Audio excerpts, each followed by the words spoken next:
Hi, I just came from my second stop, which is Wine Depot here in Westgate, Alabang, as you can see from my home.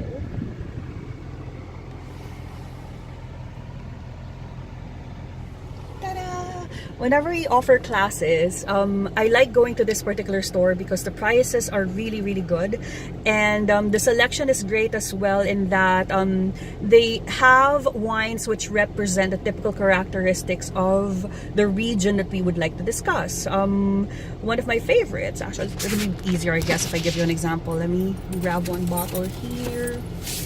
Okay, this one, right, is the Villa Maria Sauvignon Blanc from Marlborough. What's nice about it is that the characteristics that you would expect from this bottle involves herbaceous characteristics, citrus fruits, which is something that is very typical of the wine from this region. You also have this one, which I normally use as well for teaching, which is Pike's Riesling. Now, the typical Clare Valley Riesling normally possesses characteristics of stone fruits and this thing called petrol, which is kind of ironic because now we're in a beautiful Maserati car, right? But whenever we talk about petrol in terms of wine, it doesn't mean gasoline. It means the smell is actually closer to that of freshly opened cans of tennis balls. So there you go. But Pike's is interesting in that the winemaker actually aims to eliminate as much as possible that smell of petrol from the wine. So it makes for a very interesting thing. And the last thing that I actually bought from the store is this one, the Gris Blanc. Right?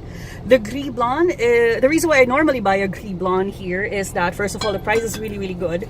I'm a firm believer of promoting rosé wines here in the Philippines because it's perfect for our cuisine and it's perfect for our weather. A perfectly chilled rosé is amazing and can take you places. It matches pretty much everything in our cuisine, from adobo all the way to sisig, so it's amazing, it's good. I highly encourage people to do a rosé movement in this country.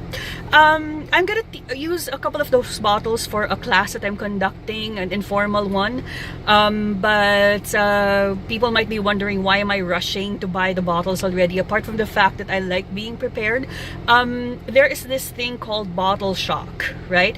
If you take one wine from point A to point B in terms of destination, what tends to happen is that the bottle would have been subjected to different kinds of movements because of the vehicle. Even a lovely Maserati, as like the one that I'm sitting in right now, will not prevent that from happening. And what that does to the wine is that it kind of ruins the taste of it a little bit. Not significantly so, but it wouldn't be at its optimum condition when you consume the wine. So you want to be able to let the wine rest in the venue for at least 12 to 24 hours, depending on the style of the wine, or the you know, my rule of thumb is the more expensive the wine, the older the wine, you might want to let it rest for a little bit longer. So there is that. All right, so I'm off to my next stop and we're gonna get more wines and see you in a bit.